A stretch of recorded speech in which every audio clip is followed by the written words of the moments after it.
এই যে আমার বড় ভাবি মাশাল্লাহ সুনামুনা কুনা যা বলবো আরও বলা যায় ওর নিয়ে, এত এত এত এত লক্ষ্মী ভাবি আমার। আসসালামু আলাইকুম, সবাই কেমন আছেন? আজকে ছিল আমাদের ভাই বোনের সবার একসাথে মিলন মেলা, আর তা তো অবশ্যই বড় ভাবির উপরেই দায়িত্ব পড়বে। ভাবির দাওয়াতে আমরা সব ভাই বোন একসাথে হয়েছি মাশাল্লাহ, সবাই হয়নি, কিছু ভাই বোন আমরা একসাথে হয়েছি। দেখেন এই যে আমার সুনামুনা কুনা, বুঝেছেন?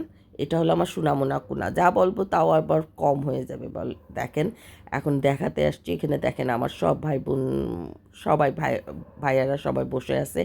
এখানে বাচ্চারা দেখেন, এই আমার বাচ্চাগুলা, এগুলা সব খাওয়া দাওয়া করতেছে। এখানে হলো জামাই মেয়েরা সব খাওয়া দাওয়া করতেছে। এখানে হলো আরেক, এখানেও হলো বাচ্চা কাচ্চা সবাই মিলে খাওয়া দাওয়া করতেছে খুব আরামায়েশ করে।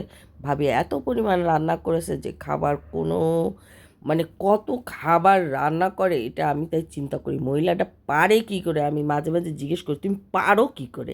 এই যে আমাদের টুকটুকের লক্ষ্মী রীতি, নতুন বিয়ে হয়েছে, সবাই দোয়া করবেন। এই যে আমার লক্ষ্মী আদরের টুকরা মেয়ে, সব থেকে লক্ষ্মী মেয়ে হয়ে তাবাস্সুম, ও একজন ব্যাংকার। এখন দেখাবো হলো কি দেখাবো দেখেন তো, বিয়ানও আসছে, মেয়েদের বিয়ে দেওয়া হয়েছে না, এখন বিয়ানও আসছে। আর এটা হলো আমার নতুন ভাইয়ের বউ, সব থেকে ছোটো ভাইয়ের বউ, এটা দেখেন ওরও নতুন বিয়ে হয়েছে, সবাই ওর জন্য দোয়া করবেন। এদিকে হলো আমাদের ওই যে একজন বিআইন সাহেব বসে আছেন, এই যে আরেকটা বিআইন সাহেব, আমাদের মেয়ে বিয়ে দেওয়া হয়েছে, তার মানে হলে তো বিআইন তো আমরা পাবোই, তাই না? মাশাল্লাহ সবাই খুব ভালো। এই যে জামাইরা সবাই গল্প করতেছে, আমি এখন আপুর পিছন পিছন ধরে যাচ্ছি কোন জায়গা যাই, আপু কি খাই। আমাদের না ভাই বোনের সঙ্গে এত সুন্দর মিল, আলহামদুলিল্লাহ আলহামদুলিল্লাহ। আমরা না কোনো কিছুতেই, মানে কি বলবো, আলহামদুলিল্লাহ আল্লাহ দিয়েছে। এখানে সবাই মুরব্বীরা সবাই খাওয়া দাওয়া করতেছে, দুলো ভাই আছে, ভাইয়ারা আছে, জামাই আছে, বিআই সাহেব আছে। এই যে আমার ভাবি আবার কোথায় থাকবে, রান্নাঘরেই তো থাকবে। সবাই রে খাওয়া দাওয়ার শেষে ভাবি, আমি আর মুনি হলো খেতে বসছি। কারণ ভাবিরে রেখে একা একা খাওয়া কি ঠিক? কোনো অবস্থায় ঠিক না। সেই জন্য হলো ভাবিকে নিয়ে আমরা দুই বোন মিলেই খেতে বসছি। দেখেন কত রকমের খাবার, তাও তো এখানে সব নাই, কারণ আমরা কিছুই খেতে পারবো না।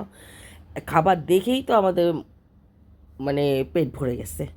হ্যাঁ, সারাদিন এই মহিলাটা যে কী করে কাজ পারে আল্লাহই জানে, সারাদিন টোটো করে বেড়াই, বুঝছেন? কোনো অহংকার নাই, কোনো কিচ্ছুই নাই।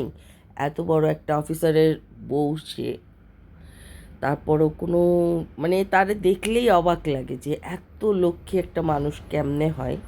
যাই হোক আলহামদুলিল্লাহ, আমরা অনেক খুশি যে আমার ভাবিকে পেয়ে। এদিকে দেখেন সব ঝগড়া হচ্ছে দুলাভাইয়ের সঙ্গে। সেদিনও গেছিলাম আপু,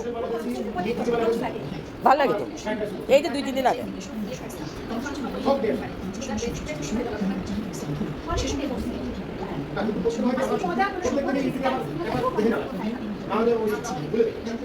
দুলাভাই ভুড়িটা সুন্দর দেখা যাচ্ছে, ভুড়িটা। হ্যাঁ, দুলাভাই শাড়ি ঠকে মিস হয়ে গেল, খেয়াল ছিল না তো, কবে ঝগড়া সত্যি সত্যি কোনো কিছুর দিকে খেয়ালই ছিল না। দেবো তো অবশ্যই, দুলাভাই কেমন করে ঝগড়া করে আমার বুড়ির সাথে, তাই না বউ?